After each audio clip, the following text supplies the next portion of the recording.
75. ¿Esta? Listo, buenos días. Esta sería la pregunta que me hacía Jennifer. Esta que dice, ¿el cloruro de sodio común o sal común? Sí, sí, señor. Listo. Entonces, el cloruro de sodio común es un compuesto sólido en el que los iones Na y Cl- se enlazan para formar NaCl. Vemos aquí, entonces, ellos se unen por la atracción de las cargas, es decir, positivo atrayendo negativo y se unen formando un compuesto. ¿Listo? Eso se llama interacciones del tipo iónico. ¿Listo? O también interacciones electrostáticas. Listo. Cuando el sodio se disuelve en agua, el agua como tal, entonces los iones se disocian como se muestra en la siguiente figura. ¿Qué pasa? Que el agua tiene una parte positiva y una parte negativa, entonces los electrones están más del lado del oxígeno, al ser más electronegativos los está atrayendo y por eso se carga parcialmente negativo. Y el hidrógeno se cargará por tanto parcialmente positivo. ¿Listo? Entonces, al estar cargados parcialmente, el hidrógeno siente una atracción por las partículas que tengan carga contraria, entonces por las partículas negativas va a sentir atracción, mientras que el oxígeno, que está negativo, va a sentir atracción por las partículas positivas. Es por eso entonces que, mira, el cloro que está cargado negativamente, vienen todos los hidrógenos del agua y lo rodean, porque sienten atracción por él, entonces establecerán en torno a él como un vínculo con él y lo solvatarán, lo rodean y lo aíslan. Dicen como que lo empiezan a rodear y se lo llevan para un lado de la solución. ¿Listo? Mira, por acá también a otro cloro también le hacen lo mismo, lo rodean y lo aíslan. Y acá también. ¿Listo? Mientras que por otro lado el sodio, ¿qué pasa con el sodio? El sodio es positivo. Entonces, como el sodio es positivo, quien lo va a rodear es el oxígeno, miren. Los átomos de oxígeno son quienes rodean al sodio y lo aíslan del sistema, lo separan, por así decirlo. ¿Listo? Ese proceso se llama solvatación. ¿Listo? Entonces, lo solvatan y se lo llevan. De lo anterior se puede deducir que cuando la sal se disocia en agua, los iones sodio, ¿qué pasará con los iones sodio? Nos preguntan rápidamente, veamos qué pasa con los iones. Se unen nuevamente a los iones Cl y forman NaCl sólido.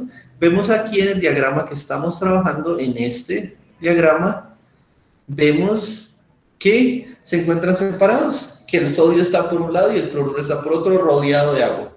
¿Listo? Entonces, como si usted fuera con alguien a una fiesta, la gente lo rodea e impide que se vuelvan a poder acercar. ¿Listo? Entonces, como no se pueden volver a acercar, ustedes no pueden volver a formar el compuesto sólido. El Na no puede volver a interactuar con el cloro a menos de que el agua se retire y por tanto no se forma el compuesto sólido nuevamente. B, se agrupan a un lado y los iones Cl al otro lado de la disolución. Falso, miren. Veo que si hay una capa de iones Cl, solo porque la ilustración quedó así, hay una capa de iones Cl, una capa de iones sodio y otra capa de iones Cl, pero no es así.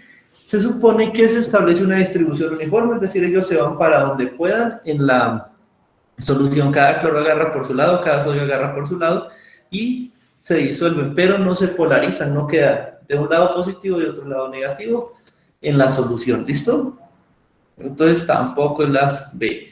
C, son rodeados por varios iones Cl. El cloro no va a rodear al ion Na, miren. El cloro antes se alejó, esto no va a ser rodeado ahí, entonces al alejarse no es la respuesta correcta. La C, la única que nos queda es la D. Miren, los iones Na son rodeados por el oxígeno y las moléculas de agua y los iones Cl son rodeados por los hidrógenos de la molécula de agua. Y listo. Son solvatados. Es la respuesta correcta de la 75 sería la D. ¿Listo, chicos? ¿Listo, Jennifer? ¿Hasta ahí cómo quedaste? ¿Bien? Sí, bien, sí, señor. Muchas gracias. Listo. Para servirles. ¿Alguna otra pregunta tenemos aquí? ¿Alguna otra pregunta de este solucionario?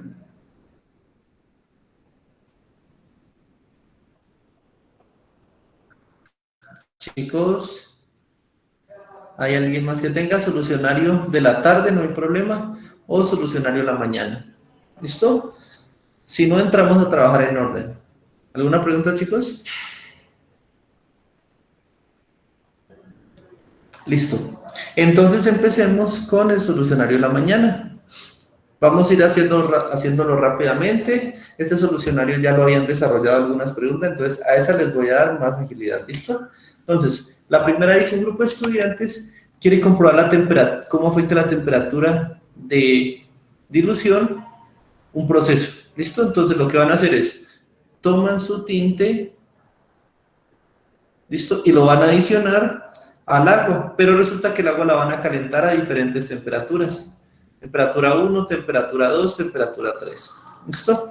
¿Y qué observan? ¿Cuál es la variable de respuesta? La variable de respuesta es el tiempo que se demora en disolver. La pregunta no va en torno a eso. Sí, Jennifer, dime. Qué pena. Después de esa pregunta podríamos ver la 109. Es que también era esa. Listo, perfecto. Entonces, yo sé Muchísimas que gracias, qué vienes pena. para servirle, tranquila. Entonces, miren, aquí hay algo que es muy importante y siempre se los voy a recordar, y mañana lo vamos a ver en un momentico rápidamente explicado con toda la teoría. Recuerden, siempre en el eje tenemos Y y Z. Y ya nosotros hemos esclavizado que la variable X es la variable independiente. ¿Por qué llama variable? Porque van a variar. Puede ser 5, puede ser 7, puede ser 8, puede ser 9, pero varían, ¿listo? Y Y es la variable dependiente, ¿listo? O la variable de respuesta. Siempre quiero que aprendan eso, ¿listo? Entonces, grafíquese como se grafique acá. Hay dos comportamientos. El primero es que usted ve una gráfica ascendente, ¿listo? Pues a medida que los valores en este eje X aumentan, los valores en el eje Y también aumentan. Cuando vean gráficas ascendentes, sea como sea que suba en línea recta, suba parabólico cóncavo, convexo, suba zigzagueando, como sea, pero cualquier sistema que vaya subiendo es directamente proporcional, entonces Y directamente proporcional a X. Ambos aumentan a la par, ¿listo? Pero si usted observa en el proceso que no son las azules, que no son así, sino que empiezan al contrario, a caer por alguna forma, el descenso es así, ¿listo? La gráfica va cayendo, en este caso Y es inversamente proporcional a X, ¿listo? Siempre recuérdenlo, porque eso les va a ayudar demasiado a comprender las respuestas del ICFES, ¿listo? Entonces miren aquí, Jennifer ya nos dijo, claramente nos dijo lo siguiente: la temperatura del agua, a medida que la temperatura aumenta, se hace mayor. Miren lo que pasa con el tiempo se va haciendo más pequeño. ¿Qué quiere decir eso? Entonces quiere decir que el tiempo de dilución es inversamente proporcional a la temperatura. ¿Listo? Entonces, nuevamente, otro tip que les doy, otro consejo que siempre les doy: antes de ponerse a analizar detalladamente la tabla o los datos que nos dan, miren que les preguntan, busquen la pregunta del método científico. ¿Qué nos van a preguntar? Y con base a eso busco el experimento que debo plantear. Dice: con base en la información anterior, para estar seguros de la información que proporciona el experimento A, confirme que eso es real, confirme que ese experimento funciona. Entonces, ¿cuál de las siguientes acciones debe realizarse? Si usted quiere confirmar algo, pues ¿qué hace? Lo vuelve a hacer para ver si le da lo mismo o no le da lo mismo. Entonces, A, reproducir el experimento en las mismas condiciones para corroborar los resultados. Repítalo, muy bien. B, establecer el efecto de la presión sobre el tiempo de dilución del colorante. Si yo varío otra condición, ya estoy cambiando el experimento totalmente. Entonces los resultados que voy a obtener no los puedo homologar con los que ya tengo, ¿listo? Tengan eso siempre en mente. Si ustedes cambian alguna variable, por pequeña que sea, ya están cambiando el experimento, ¿listo? Descartado. Subir la temperatura de cada recipiente hasta llegar a 100, muy bien, yo podía aquí construir otra fila y llegar a 100, podría hacerlo. ¿Cuál es el problema? Que en 100 estoy llegando ¿a qué? Al punto de ebullición del agua. Y cuando llego al punto de ebullición, pues una masa de agua se me va a ir en forma de vapor. Y al irse en forma de vapor, yo estoy variando la masa durante el experimento. Y al variar la masa durante el experimento, puede que eso afecta el proceso de dilución drásticamente. Entonces, de preferencia, nosotros como científicos nunca hacemos experimentos en transiciones de fase, es decir, cambiando de sólido a líquido, de líquido a gaseoso, comúnmente no, porque estamos perdiendo, cambiando las condiciones del sistema, ¿listo? Entonces, por esa razón, hasta 100 no sería viable, aunque sería correcto hacerlo, pero no sería fácil de trabajar, ¿listo? Y la D nos queda. La dice agregar 5 gotas de otro colorante, ¿no? Yo quiero repetir mis observaciones, entonces lo voy a hacer con el mismo colorante. Respuesta correcta, como dijo Jennifer. Muy bien, la A. 92, A. Y nos vamos, como dijo Jennifer, muchas gracias, nos vamos para la 109, preguntaste, ¿no? Listo, 109, configuración electrónica y el manganeso. Bien, vamos a analizar Sí, aquí. sí, señor, qué pena. Tranquila, vamos a analizar aquí detalladamente ese proceso. Primero que todo, ¿qué es la configuración electrónica? La configuración electrónica es una serie de pictogramas o símbolos que nos indican detalladamente dónde están los electrones ubicados en un átomo, ¿listo? Entonces son las direcciones de los electrones en el átomo. ¿Cómo funciona esto? Es muy simple. Nos vamos a la teoría atómica clásica. La teoría atómica clásica siempre nos dice que tengo un núcleo positivo y alrededor de él, girando en órbitas, los electrones, ¿cierto? Esas órbitas fueron llamados niveles de energía, ¿cierto? Ustedes ya lo sabían y sabían que los niveles son el 1, el 2, el 3, el 4, el 5, el 6 y el 7 que hasta ahora hemos sintetizado nada más. ¿Listo? Entonces, esos niveles, ¿dónde se representan en la configuración electrónica? Es decir, usted va a ubicar a sus electrones a vivir en un edificio. Aquí voy a dibujar el edificio, aquí está la portería. Listo. Entonces, ¿qué significa eso? Significa que usted tiene cierta cantidad de pisos. Cada piso es un nivel energético, ¿listo? Entonces, cada piso es una órbita en torno al centro. Si está en el nivel 1, pues va a girar en esta primera órbita de aquí, ¿listo? O quiere decir que si lo dibujáramos aquí, su electrón viviría en el primer piso, ¿listo? ¿De qué depende dónde viva cada electrón? Depende 100% de la cantidad de energía que tenga. Entre menos energía tenga, más abajo va a ir, porque los más energéticos van a tener para subir órbitas más grandes. ¿Listo? Entonces, la configuración electrónica me indica eso. ¿Y cómo me lo indica? Pues mediante el número arábigo que contiene. Entonces, este 1S, entonces el 1, el 2, el 3 me indica. Los electrones que verá a continuación pertenecen al nivel 1. Entonces, el número me indica el nivel que yo tengo.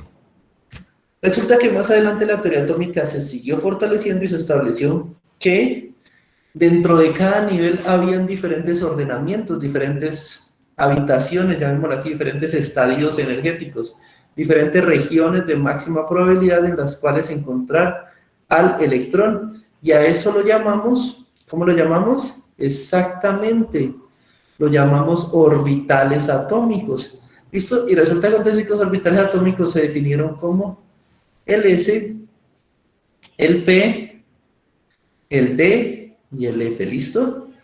Ya eso lo vemos en teoría atómica, pero se lo recuerdo aquí claramente. Cada uno de ellos tiene una forma establecida. El S establece una forma de esfera, el P establece una forma de 8 alargado, que puede estar ubicado en 3 dimensiones, en la Y, en la X o en la Z, es decir, puede estar así, puede estar así o puede estar de esta forma, ¿listo?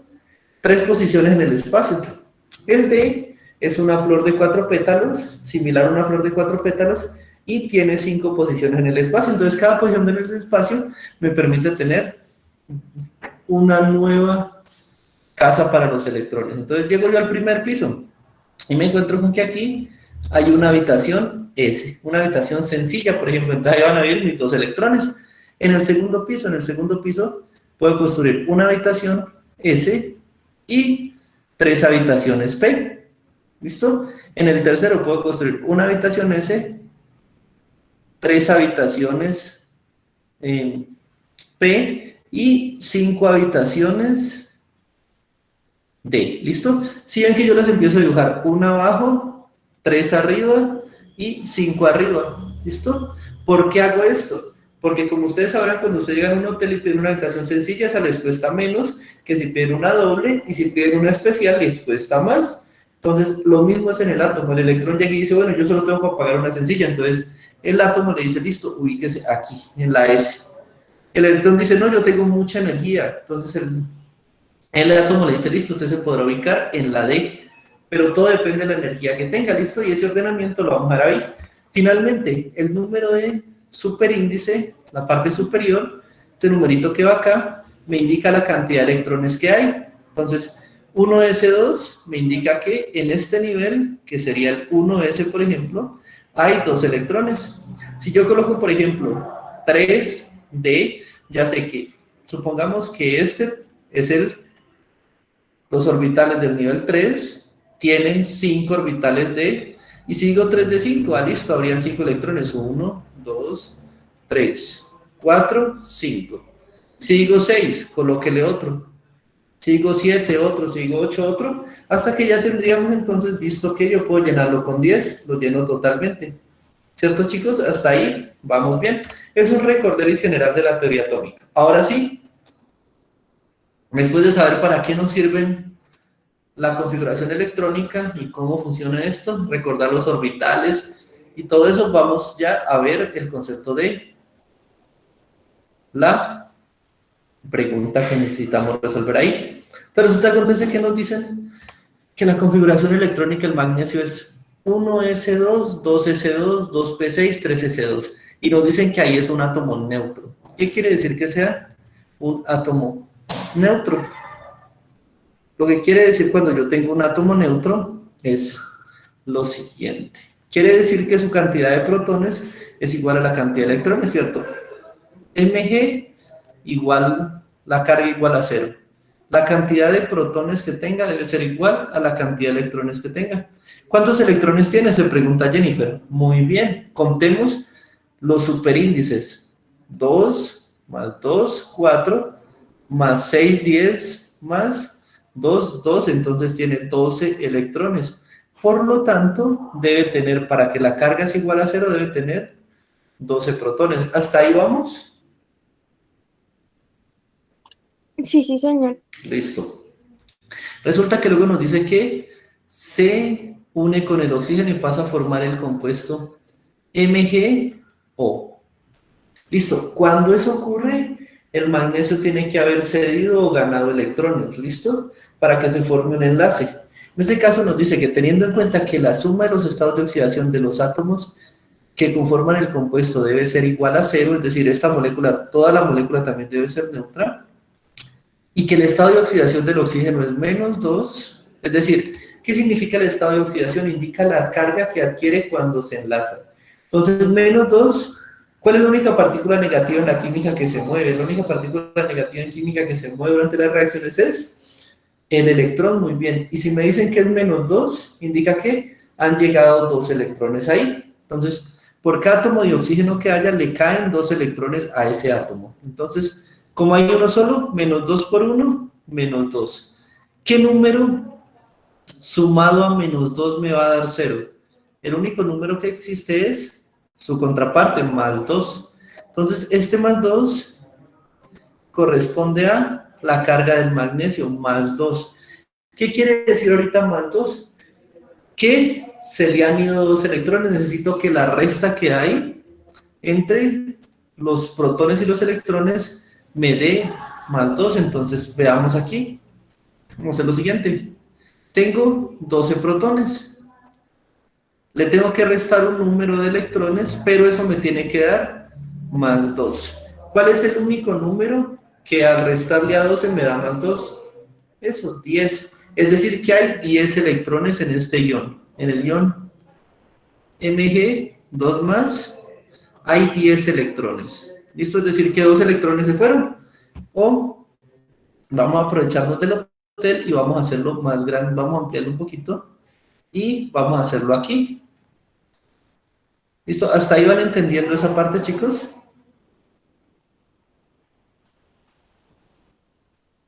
Sí, sí, señor. Profe, ya a la hora de hacer la operación, sí se, pues el menos es menos, ¿cierto? Porque es que A mí me explicaron que, por ejemplo, cuando es más 2 es que se restan dos electrones o protones, y cuando es menos 2 es que se suman, ¿cierto, profe? Se suman, sí, efectivamente, pero ya vamos a ver por qué. Sí, es una forma de verlo, ¿listo? Porque cada vez que sea más 2, o sea, cada vez que la carga sea positiva, si tú tienes un átomo X, supongamos, y la carga es más 1, indica que ha perdido un electrón. Si la carga es más 2, indica que ha perdido 2 electrones.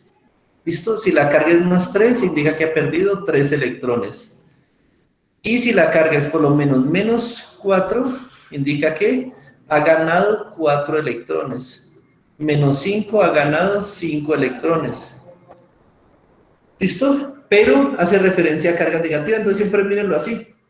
Si algo se vuelve positivo es porque está perdiendo cargas negativas. Y si algo se vuelve negativo es porque las está ganando. ¿Listo? Y en química, la única carga que podemos tomar ahí es el electrón como tal. ¿Eso, chicos? Entonces, si lo vemos acá, como nos preguntó Jennifer, si lo vemos acá en nuestro hotel atómico, que lo voy a llamar así, hotel atómico, en el 1s tendríamos 2 electrones, ¿cierto? 1s. En el 2s tendríamos otros 2 electrones. En el 2p tendríamos 1, 2, 3. Tendríamos 6 electrones. Y en el 3s tendríamos otros 2 electrones. Y ahí completamos los 12 que necesita el magnesio para ser neutro. ¿Listo? Pero resulta que acontece que al que le ha pasado, el paso a tener más 2, es decir, que está perdiendo 2 electrones. Si pierde 2 electrones, ¿qué pasa? ¿Le llegan electrones o se van del hotel? Si pierde, Ajá, si pierde 2 electrones, ¿llegan o se van del hotel? se van. Exactamente, entonces este se fue, por tanto, el átomo dice, no, yo para qué tengo esa habitación vacía, la destruye y desaparecerá este sistema. Entonces, la configuración electrónica, ven que cambia, ahorita se vuelve, yo quiero dar la dirección, me queda 1s2, 2s2, 2p6. Esta configuración es la que aparece allí. ¿Listo? Y entonces, ahorita sí, estado de oxidación del manganeso en ese caso, más 2. Ha perdido 2 electrones, entonces debo desaparecer 2 electrones de la configuración, quitarlos. Entonces, quitaría estos 2 de aquí. Si los quito, estos de aquí. ¿Listo? Si los quito y el orbital queda vacío, pues desaparezco todo el orbital. Entonces la configuración me quedaría como la tenemos ahí. 1s2, 2s2, 2p6 y ahí se acabaría el sistema. Listo, busquémosla. Ah, el estado de oxidación del magnesio es más 2, bien. B, el estado del magnesio es menos 2. Menos 2 me indica que está ganando 2 electrones. Listo, entonces esa no es, vimos que está pasando de 0 a más 2, los está perdiendo. Entonces no, no es. Y por esa misma razón la D tampoco es. ¿Listo? Y nos queda la A o la C. Ahorita sí la configuración electrónica, miren que en la configuración electrónica que presenta es como si estuviera ganando 2 electrones. Si contamos electrones tiene 2, 4, más 6, 10, más 2, 12, más 2, 14, que hay 14 electrones. E inicialmente, ¿cuántos tenía? 12. ¿Me está queriendo decir que estoy ganando 2 electrones? Falso, yo los estoy perdiendo. Respuesta correcta la C, donde tengo la configuración electrónica 1s2, 2s2, 2p6. Muy bien. Esa es la respuesta correcta. ¿Listo, chicos? Profe, yo ahí fue donde me confundí, como ahí vi el menos 2 y como pues a mí me explicaron, o yo lo entendí de esa manera, y cuando pues era menos 2 se ganaban 2, por eso pues yo coloqué la B, si no estoy mal. Sí, sí, pero es que aquí viene el problema, Jennifer. En química, el ganar significa pasar a valores negativos, muy bien. El ganar electrones significa aumentar tu carga negativa porque los electrones son negativos. Bien, pero aquí lo que tienes que aprender tú y lo que tienen que aprender todos es esto, estados de oxidación. Cuando ustedes hacen el compuesto siempre debe dar 0. Entonces, de aquí ustedes sacan el manganeso más 2. ¿Listo? ¿Por qué? Porque Si el oxígeno recibe 2 electrones, alguien se los tiene que dar obligatoriamente. ¿Y quién se los va a dar? Con quien se está enlazando, en este caso el manganeso. Entonces el oxígeno le dice, y mis 2 electrones, y el manganeso dice, tranquilo, no hay problema, coge 2 electrones y se los entrega. Por eso su carga es +2. ¿Sí viste? Sí, sí, señor. Listo. Porque si los pierde también los tiene que pues ganar. Y al contrario, ¿cierto? Si los ¿Cómo gana, si también. los...? O sea, si se pierde, también tiene que, por ejemplo, que gano 2. No, no sé, pues lo entendí así. Hay que quitarle también a 2 para que sea. Vamos a explicarte de acuerdo a lo que creo haberte entendido. Vamos a hacer una diapositiva aquí y vamos a ver. Supongamos que el manganeso aquí, él tiene 2 electrones. Listo, ahí se lo represento. Y el oxígeno tiene 6. Todos sabemos que todos quieren llegar a la regla del octeto, es decir, estar rodeado por 8. ¿Listo? Aquí llega el oxígeno y le dice al manganeso, a mí me hace faltan 2 electrones. Y el manganeso dice, bueno, yo tengo 2 que me podrían estar sobrando. Entonces, aquí la carga de ellos es 0. 12 protones menos 12 electrones. ¿Listo? 0. La del oxígeno creo que son... ¿Cuánto es del oxígeno? No me acuerdo. 6 y 6, creo. Ah, no. 8 protones. No, alguien que me corrija. Menos 8 electrones. Listo. Tal vez en que el oxígeno también es neutro. En ese caso, ambos son neutros. Ambos llegan a 0. ¿Listo? Y hay una parte. Entonces, antes del enlace ellos están neutros. Pero ¿qué pasa? Se unen y el magnesio dice, está bien, yo le entrego un electrón. Cuando le entrega un electrón, quedaría como manganeso, conserva el electroncito, pero miren, se le fue un electrón, por tanto le queda +1. Al oxígeno le llegó un electrón, por tanto, ¿cómo queda? Queda con ese electrón de más, aquí se lo voy a poner, -1, ¿listo? Pero el oxígeno le dice, me sigue faltando 1. Y el magnesio dice, yo también me sobra 1, entonces negociemos. Manganeso los entrega a los 2, entonces ya van 2 que ha entregado, +2. ¿Listo? Y el oxígeno va recibiendo 2, entonces 1, 2, 3, 4, 5, 6, uno por aquí, otro por aquí, y ahorita sí, -2. ¿Listo? Entonces ya entregó 2 electrones. Entonces, entre más positivo sea la carga, mira, más positivo, más electrones ha entregado. Ya vimos que el manganeso entregó 2. Si tuviera más y se necesitara entregar, pues seguiría aumentando la carga positiva. Y el oxígeno, si recibiera más, seguiría ganando más carga negativa. ¿Listo, chicos? Sí, pero fuera sí, sí entendí muchísimo. ¿Listo? Para servirte, Jennifer. Y eso es muy importante que ustedes lo tengan en cuenta. Y los números de oxidación, ¿qué son? Los números de oxidación solo son ahorrarme esta fatiga y hacer el proceso. Y me dicen simplemente manganeso o -2. Ah, -2 es este. Ha ganado 2 electrones. ¿Listo? Ahorita sí, ¿cuál es el número que obligatoriamente hace que esto llegue a 0? Porque miren que se anulan 2 positivos con -2 negativo. Se anulan. Entonces, yo digo, matemáticamente la única forma de hacer que esto sea neutro es que este sea +2. ¿Listo? Otro ejemplo, supongamos que manganeso O2, miren acá, oxígeno le dicen que -2, miren, cada átomo recibe 2 electrones, eso quiere decir que esto es por átomo. Entonces yo debo hacer, como hay 2 átomos, -2 por 2, -4. ¿Cuál es el único número que sumado a -4 me da 0? +4, entonces yo debo asumir que esta carga, si existiera, sería la del manganeso, +4. Quiere decir que él en el proceso ha entregado 4 electrones. ¿Listo? ¿Quién los ha recibido? El oxígeno. ¿Bien? Profe, es que eso es lo que me trata de decirle, profe, que por ejemplo, si uno pierde electrones para que esa carga quede nula, pues habría que aumentarle 2 y 2. O sea, así como me explico, no sé si me puedo explicar en mis palabras, pero pues sí entendí esa forma. Ah, listo. Sí, sí, si alguien pierde electrones, alguien lo recibe, comúnmente el átomo vecino. ¿Listo? Y siempre son la misma cantidad y los estados de oxidación te ayudan a balancear cargas más rápidamente. Sí, Vale, sí, profe, sí. gracias, qué pena todo el No, tiempo. tranquilos, tranquilos, tranquilos para servirles. ¿El resto entendieron? ¿El resto tienen alguna duda, alguna pregunta? ¿Alguna pregunta que desean que trabajemos así rápidamente y bonitamente?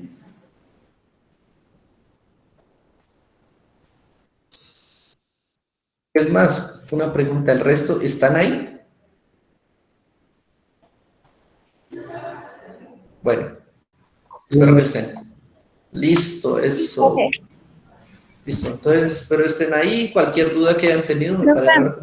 Sí, pregunte. creo que usted había dejado un simulacro, creo que era del S11E, ¿no? Y a S11, mí, sí. ajá, y a mí me quedó una duda de una pregunta que era sobre el calor específico. ¿Será que usted me la puede hacer el favor de explicar? Espérame, vamos a buscarlo. ¿Dónde está el simulacro S11? Espérame, tonto. Ese ya teníamos las diapositivas, vamos a ver el caso. No recuerdo. Sí, ya me acuerdo, era de la que habla sobre que adicionar al agua sal para cambiar el calor específico. Creo que era una de agua y aceite, del calor específico entre esos dos. A ver, veamos a ver. S11L no era, ¿cuál era S11E, cierto? S11E. Creo que justo era el comienzo de Bien. las, no sé, no me acuerdo, Espérame, pero estaba como a la mitad. ya lo buscamos, no hay problema. Pero sí, sí me acuerdo. Entonces vamos a ver, no la encontré o yo la encuentro ahorita más tardecito detalladamente, pero vamos a explicarte eso ya aquí. Listo, hacia la memoria. Entonces, ¿qué es calor específico? Ustedes tienen una sustancia, ¿listo? Una sustancia cualquiera. Calor específico es la energía que yo debo aplicarle. En este caso, pues hacemos referencia, como su nombre dice, calor a energía térmica. Entonces es la energía térmica que debo aplicarle a esta sustancia para que un gramo, supongan que yo cogí un gramito de ella, la pesé y la dejo ahí. Entonces, la cantidad de energía que debo aplicarle para que su temperatura interna suba un gradito. Es decir, que aquí entre la temperatura inicial y la temperatura final hay 1 grado centígrado de diferencia. ¿Listo? Eso es calor específico. ¿Hasta ahí está bien? Entonces, cuando les digo yo que 100 calorías por grado centígrado por gramo, eso quiere decir que requieren 100 calorías para aumentar 1 grado centígrado, 1 gramo de la sustancia tal. Entonces yo le puedo decir, ese es el calor específico del agua. Ahora, yo también les puedo decir 200 calorías por grado centígrado por gramo. Ese es el calor específico del aceite. ¿Listo? Esos son diferentes calores específicos, pero ¿qué les estoy queriendo decir al compararlos? Miren, 100 es más grande que 200 o 200 es más grande que 100. Efectivamente, Angie, 200 es más grande que 100. Entonces, como 200 es más grande, necesito más temperatura, necesito más energía para calentar el aceite o para calentar el agua. ¿El aceite? Exactamente. Entonces, el calor específico, ya como es un número, un valor, te dice la tendencia natural de un componente a calentarse más rápido que otro. Entre menos calor específico tenga, más rápido se calienta, porque le entrego 100 calorías y aumenta 1 grado centígrado. Con las 200 que le entrego al aceite, el agua ya había aumentado ¿cuántos grados? 2. ¿Sí ven? Entonces permite hacer eso. La pregunta, si mal no recuerdo, que te queda la tarea para mañana traerla y me dices si compartes pantalla, es que creo que habían dos sustancias, ¿sí? Y decían que una se calienta más rápido que la otra. Esto creo que era el agua y el etanol. ¿Listo? Entonces, una se calentaba más rápido y por tanto, a los 5 minutos la una tenía 20 grados, la otra tenía 40. Y decía la pregunta por ahí. Entonces, el calor específico de la sustancia que está arriba es mucho más pequeño que la sustancia que está abajo. Efectivamente, si una sustancia se calienta más rápido que otra, el calor específico de esa sustancia, miren aquí, tiene que ser menor, porque requiere menor energía para calentarla, ¿cierto? Profe, pues me daban una fórmula y la verdad no la entendí muy bien. Ah, ya. Tranquila, tranquila, ya me acordé, eso es la 54. Esa es una que te dice, calor es igual a masa por calor específico de la sustancia por la variación de la temperatura, ¿cierto? Sí, era como calor absorbida o algo así. Calor absorbido es igual al calor cedido por el sistema, muy bien, pero entonces no borremos esta, sino que expliquemos esa parte, hace referencia a procesos de intercambio de calor, no hay problema. ¿Qué dice aquí? Dice que entonces, cuando usted entra en contacto dos cuerpos, el cuerpo A con el cuerpo B, ¿listo? Y el cuerpo A tiene demasiada energía térmica, ¿listo? El cuerpo A está excedido de energía térmica, el que va a hacer, él va a transmitir energía térmica a sus alrededores.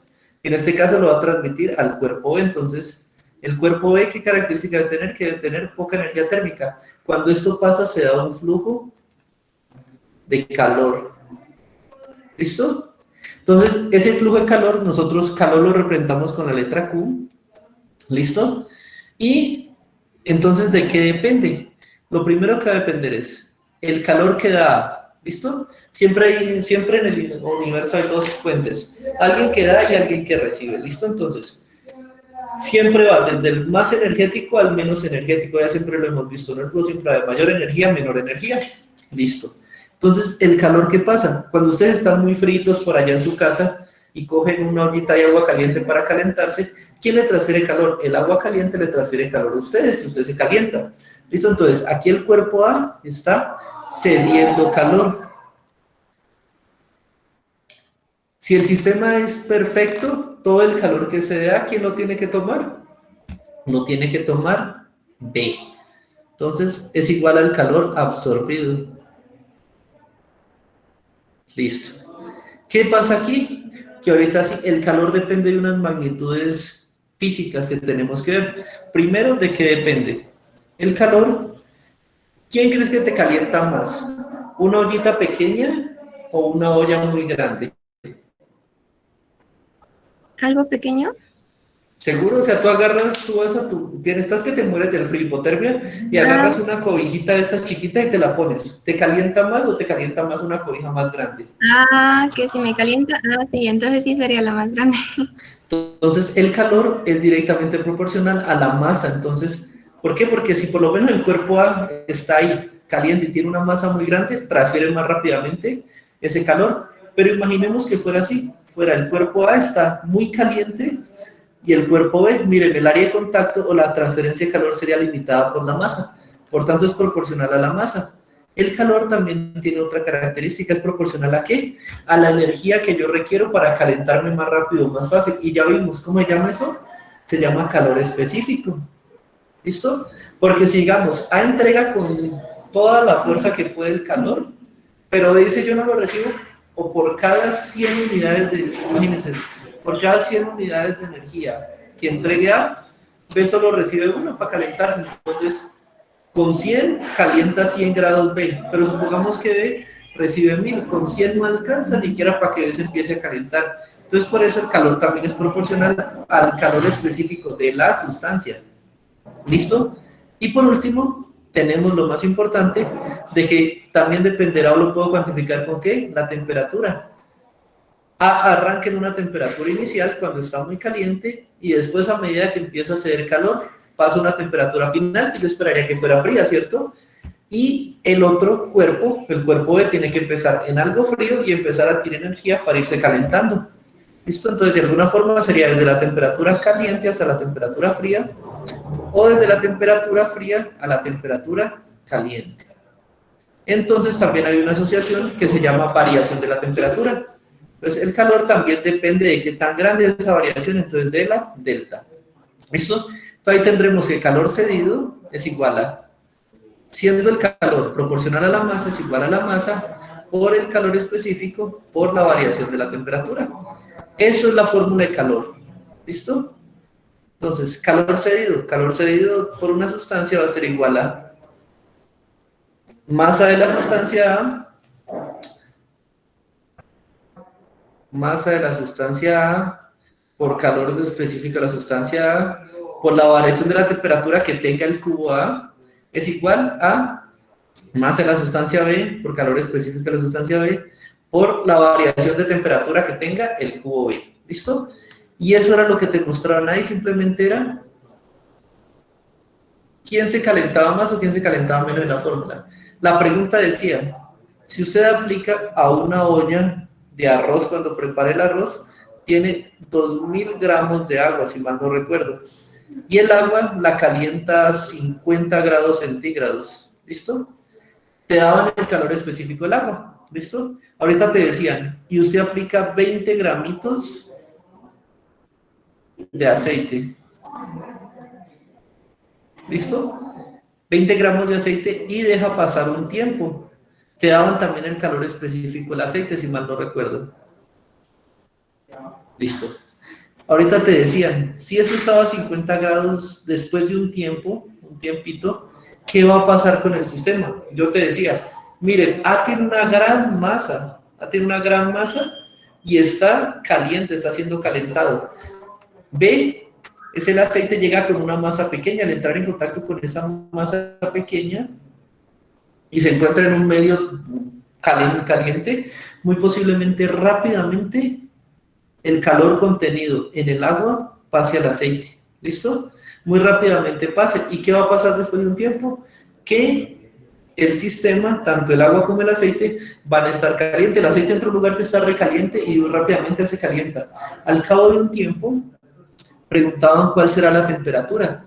Pues la temperatura no puede ser menor, porque el agua rápidamente le entrega energía al aceite y lo calienta, entonces la temperatura no puede ser mayor. La temperatura final obligatoriamente tiene que ser igual o mayor a 50. Y cuando buscábamos en las respuestas, 3 de ellas eran temperaturas menores, una de 25, una de 35, una de 45, y la última decía que era 52 grados centígrados. Es decir, el aceite no solo ayudó a que se calentara un poquito más el sistema, sino que rápidamente absorbió. Pero la respuesta correcta era la que decía 52, si mal no recuerdo. ¿Sí comprendiste esta parte, Angie? Ah, listo, profe, muchas gracias. Sí, es que pues yo estaba confundida porque yo sabía que era más de 25 grados porque pues yo le saqué el calor específico al aceite, ¿no? Entonces me daba, no sé, creo que eran 25 grados.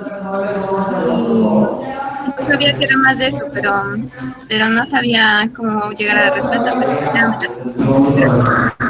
De nada, muchachos. Siempre recuerden eso. Cuando hay transferencia de calor es muy importante la masa. El cuerpo de más masa comúnmente es el que delimita el sistema.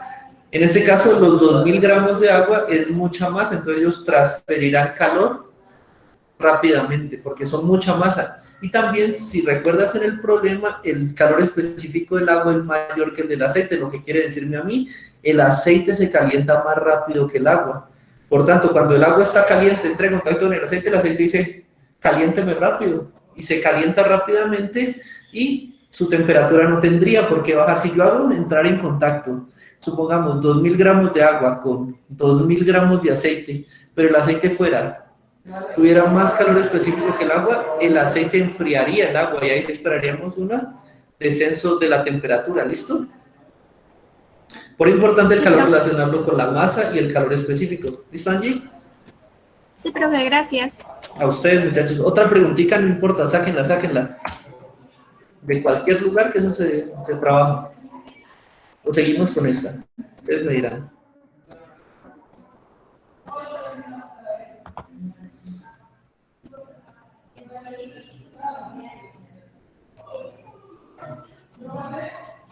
Listo, me pueden haber preguntado a lo largo del tiempo, no hay problema. La 93 dice, en un experimento se busca evaluar el porcentaje de oxidación en función del fenol. Listo, se busca evaluar, ¿eso a qué le suena? ¿Qué creen que voy a medir? Ahí yo veo ya rápidamente dos variables, ¿listo? Se busca evaluar el porcentaje de oxidación en función del tiempo. ¿Cuáles son las dos variables que estoy viendo ahí?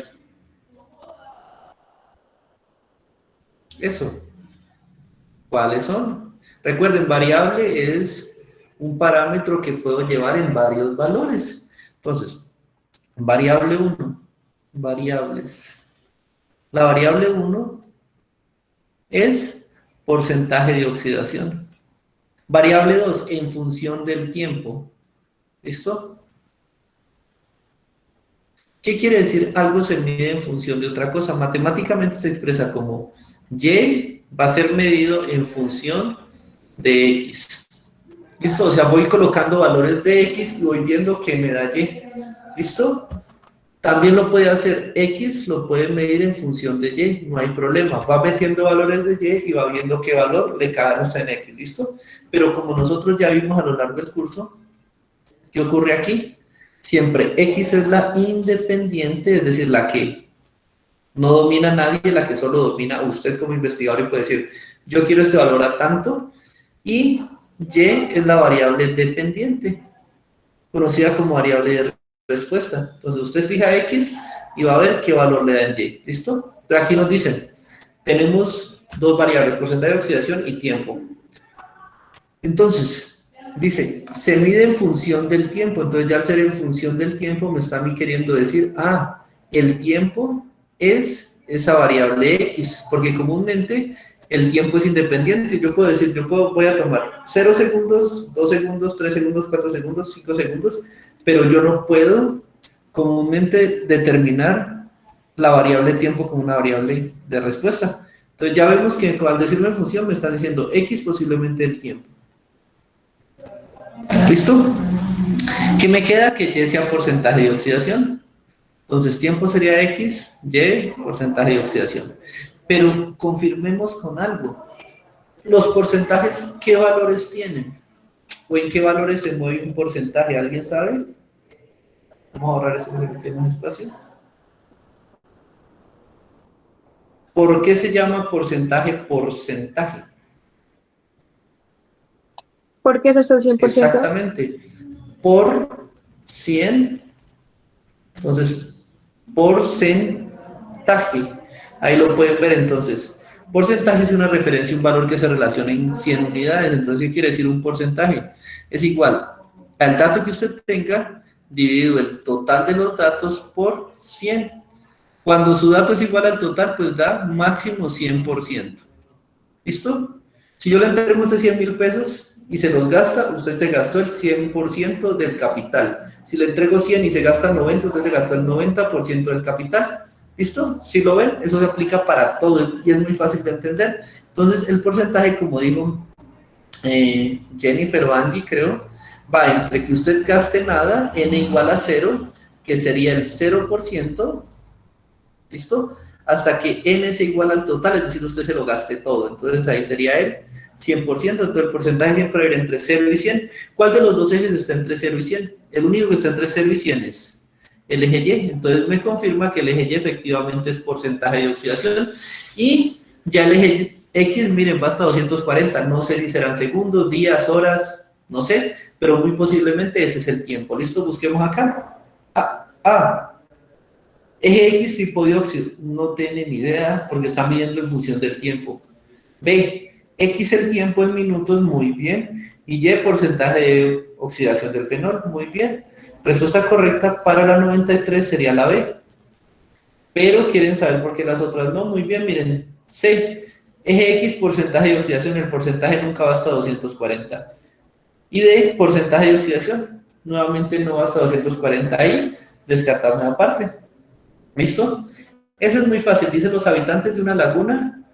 Los habitantes de una población van a nadar a una laguna. Les está dando alergia a algo que hay en la laguna después de nadar. ¿Qué pregunta de las ciencias naturales responde? Pues, ¿qué actividad recreativa es de mayor importancia? Eso no nos interesa. Educar a los estudiantes, a los habitantes tampoco. Evaluar el número de ventas tampoco. La D, ¿cuál es el componente que está haciendo que a la piel de los habitantes les dé alergia? Esa sería la respuesta correcta. Siempre que tengan estas preguntas, recuerden, cualquier cosa, así suene bonito, por lo menos esta de ¿cómo educar a los habitantes de la población para que no naden en la laguna? ¿O hay una más bonita? No. ¿Cómo son las ventas de medicamentos antialérgicos? Cualquier cosa que por bonita que suene a ventas, a cualquier cosa que se salga el estudio de las ciencias naturales, descártenlo inmediatamente, ¿listo? Comúnmente en el libro siempre se pregunta puntualmente por algún comportamiento científico, medir una variable, analizar una molécula, o analizar comportamientos de un animal. Siempre es algo asociado a ciencias, química, física o biología, ¿listo? Continuamos, este es muy chévere. El resumen dice que en una población hay unas plantas de gasolina que producen mucho ruido y gases tóxicos, entonces el alcalde lo quiere cambiar por estas bellezas. Estas bellezas son intercambiadores de marea que producen energía eléctrica, ¿listo?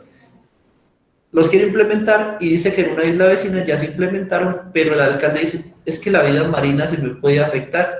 Los investigadores dicen, tranquilos, vamos a demostrar esa hipótesis y vamos a analizar unos cangrejos que hay por ahí, si los cangrejos mueren o viven después o antes de poner esta reserva de marea, represa de marea, ¿listo? Es el resumen de esa lectura. La primera pregunta es, ¿cuáles son las formas de energía presentes en la producción de electricidad de la represa de marea? Veamos, aquí tengo un mapita de la represa. Aquí está la clave, el corazón de mi represa es la turbina. Cierro las compuertas, ¿listo? Empiezo a dejar que el agua se acumule. Miren, el agua adquiere una acumulación y por adquirir una acumulación, miren, este que estoy dibujando, ¿qué es? Adquiere una altura. ¿Cuál es la energía que yo tengo en función de la altura?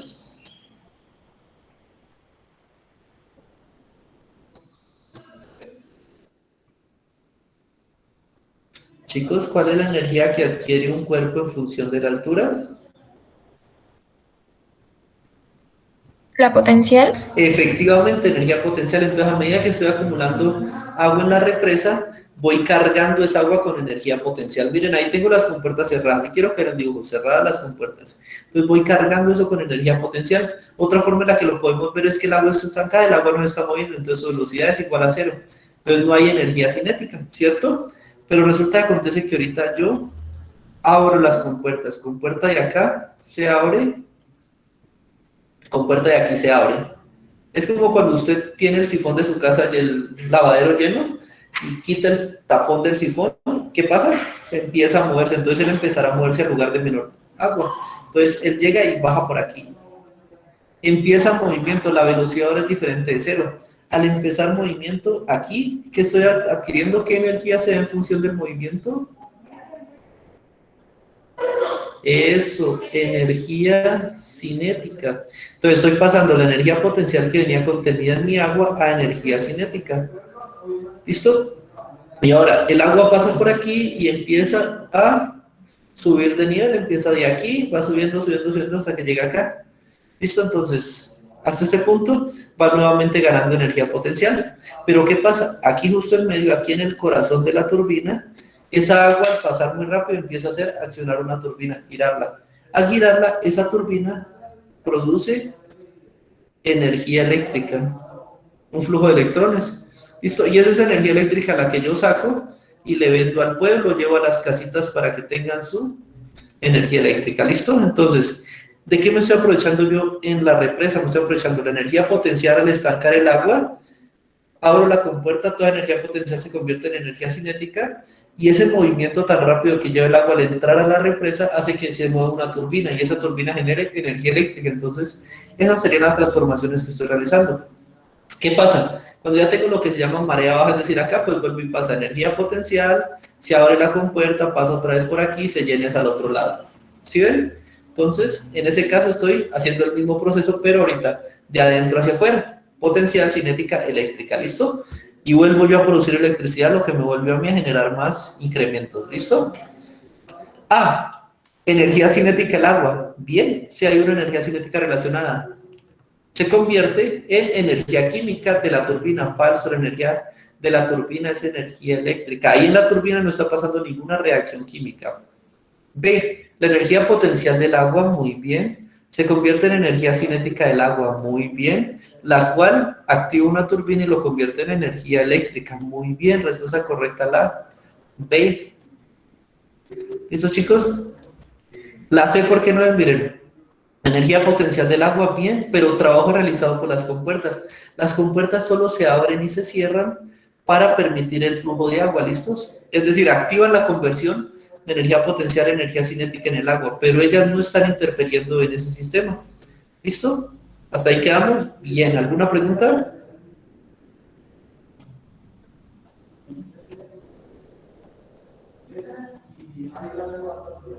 Bien, no hay problema, chicos. Entonces, continuamos. La siguiente pregunta analiza lo de los cangrejos. Los científicos empezaron a medir la cantidad de cangrejos que había en el entorno después de instalar la represa, un año después. ¿Listo? Entonces dicen que los resultados observaron, dicen que la hipótesis es falsa. ¿Cuál hipótesis? Ellos decían, los cangrejos no se verán afectados. Y yo aquí que estoy viendo, miren, estoy viendo una gráfica que desciende, desciende, desciende. Entonces eso quiere decir que el número de cangrejos es inversamente proporcional al tiempo. Entre más pasa el tiempo, menos cangrejos hay. Es decir, entre más pasa el tiempo y la represa más funciona, más se mueren los pobres cangrejitos. Entonces, ¿cuál de las siguientes es una conclusión adecuada para la investigación? Veamos. La instalación de la represa de marea ha causado el aumento. Falso, estamos viendo que van muriendo, estamos viendo un decrecimiento. Falso. B, la instalación de la represa de marea solamente ha disminuido la población de animales de los cuales se alimentan los cangrejos. El gráfico está dado en población de cangrejos. Yo no sé si los animales que se alimentan del cangrejo hayan bajado o hayan aumentado, no lo puedo inferir, no puedo extrapolar o sacar información de la nada. Si no me hablan de eso, no puedo concluir sobre ello, ¿listo? C, la instalación de la represa de marea ha causado la reducción, muy bien, continua de la población de cangrejos durante el último año. Muy bien, ¿qué quiere decir continua? Que en el primer mes bajó, en el segundo mes bajó, en el tercer mes bajó mucho más y de ahí para abajo el descenso ha sido constante y en cantidad preocupante. ¿Listo? D, la instalación de la represa de marea solamente afectó la población del cangrejo durante los primeros 3 meses. Veamos los primeros 3 meses, mes 1, mes 2, mes 3. Ahí el cangrejo está en una población estable, bien alta, y si veo la tendencia es a que ahí el cambio fue más mínimo posible. Se morirían 10 o 20 cangrejos cada mes. Pero después de eso ya el descenso vino en cuesta abajo, se mueren 100, 200 cangrejos cada mes. Entonces no, en los primeros meses no es que haya afectado fuertemente, antes afectó levemente. ¿Listo, chicos? Respuesta correcta de esta sería la 96, sería la C. ¿Hasta ahí alguna pregunta? ¿Vamos bien? Lisette, que se acaba de retirar, Dana, Isabela, Jeffrey, que antes participaba, ¿cómo van? Gerson, que acaba de llegar. Bien, profe. Ahí? Listo, Dana. Vamos, la 97. Teniendo en cuenta la información anterior, ¿qué efectos positivos tiene la instalación de marea? Ahí nos tenemos que ir al primer párrafo que dice, en la población, ¿cuál es el problema que tenemos en la población? Que se usan motobombas con gasolina para generar electricidad. Dice entonces que las motobombas hacen ruido, producen gases y todo el problema que tengo de tener un motor, ¿listo? Entonces, al cambiarlo por la marea, ¿qué va a pasar? Disminuirá la cantidad de agua en el mar. Falso, porque si ven bien el diseño del diagrama de marea, veámoslo, aquí está, él solo entra y saca agua, entra y saca, no le está consumiendo, entonces no le estaría acabando en el sistema. B, aumenta el consumo de gasolina. Falso, porque antes se empleó para quitar las bombas de función de gasolina, entonces debería disminuir el consumo de gasolina. C, eliminar el uso de la energía eléctrica. Falso, porque yo estoy usando esa marea para producir energía eléctrica y dársela al pueblo, entonces no la voy a eliminar, estoy aumentando la cantidad de energía eléctrica que produzco. Y la última, de reducir la contaminación y el ruido producido por las plantas de gasolina. De eso era que se quejaban los habitantes, eso fue lo que solucioné colocándole su reserva, su sistema de represa de marea. Bien, hasta ahí vamos. Estaban fáciles, estaban trabajables. Esto es muy importante también y me gusta porque hace referencia a 2 procesos, inversamente proporcional, directamente proporcional. Entonces dice que en un archipiélago analizan qué tanto problema hay entre la inmigración, la llegada de nuevas especies y la extinción de especies cuando islas están cerca o lejos del continente. Entonces, ¿qué quiero que observemos aquí? Entonces aquí rápidamente vamos a observar 2 cosas, tendencias y agrupaciones. ¿Listo? Entonces, primero que todo, inmigración, inmigrar quiere decir llegar nuevas especies, llegan al lugar. Entonces, miren, entre más cerca del continente están, más inmigración hay, es la zona alta. Entre más lejos, menos inmigración, o sea que la gráfica va en una tendencia de caída. ¿Esa tendencia de caída qué es? Pues que el número de especies es inversamente proporcional a la distancia, si lo logran ver. Entonces, entre más lejos están, menos especies hay, inversamente proporcional. Miremos la de abajo, dice extinción. Extinción es que las especies se mueran, ¿listo?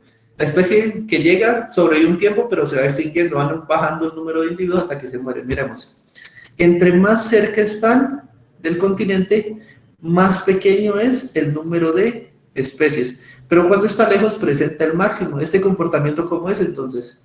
Número de especies extintas es directamente proporcional a la distancia. Entre más lejos, más especies extintas o más extinción, y entre más lejos, menor número de especies que llegan, ¿listo? En ese caso, ahí podemos ver, y me gusta esa pregunta porque les permite a usted analizar dos comportamientos diferentes que pueden ocurrir, ¿listo? Inmigrando, entre más lejos, más difícil llegar, entonces van decayendo. Y extinguirse, entre más lejos, pues más difícil es vivir allá, entonces van extinguiéndose, ¿listo? Pero vemos que sacamos directamente proporcional e inversamente proporcional, y con base a eso, vamos a concluir. Dice A, ahorita en un momento.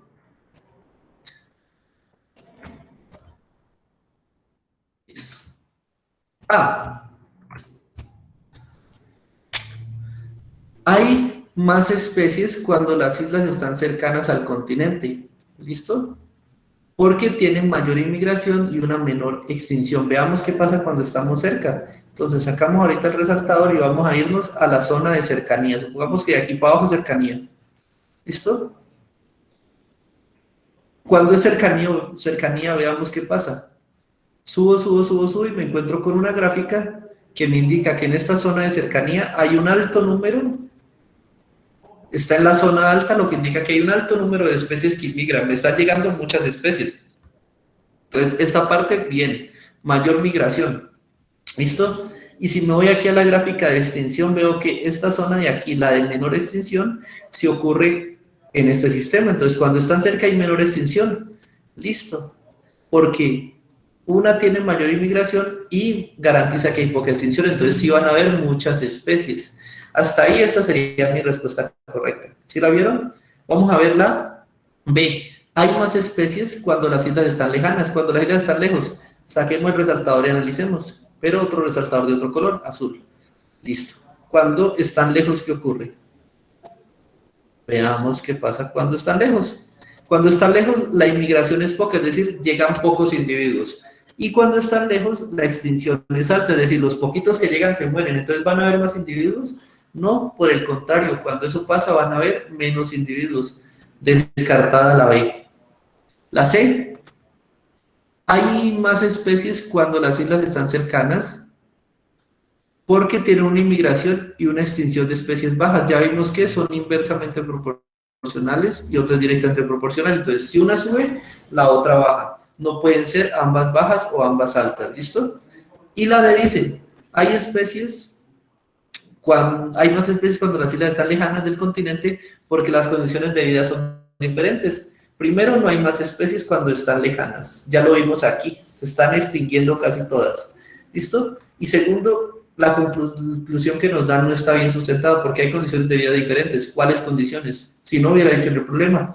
Descartado, respuesta correcta, 100% la A. Entonces, 98, respuesta correcta, la A. ¿Listo, chicos? ¿Hasta ahí una pregunta?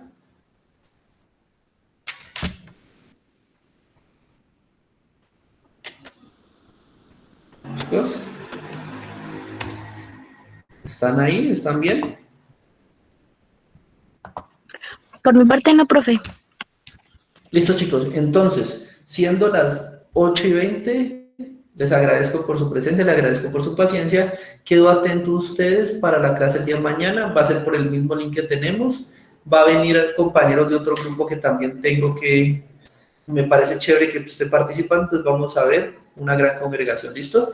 Traigan sus preguntas, traigan sus dudas, traigan todo lo que quieran y vamos a trabajar sobre esos solucionarios y sobre cualquier pregunta que ustedes tengan, ya enfocados en lo que se viene el domingo. ¿Listo? ¿Hasta ahí tienen alguna pregunta, algún comentario, algo que quieran preparar para el día de mañana?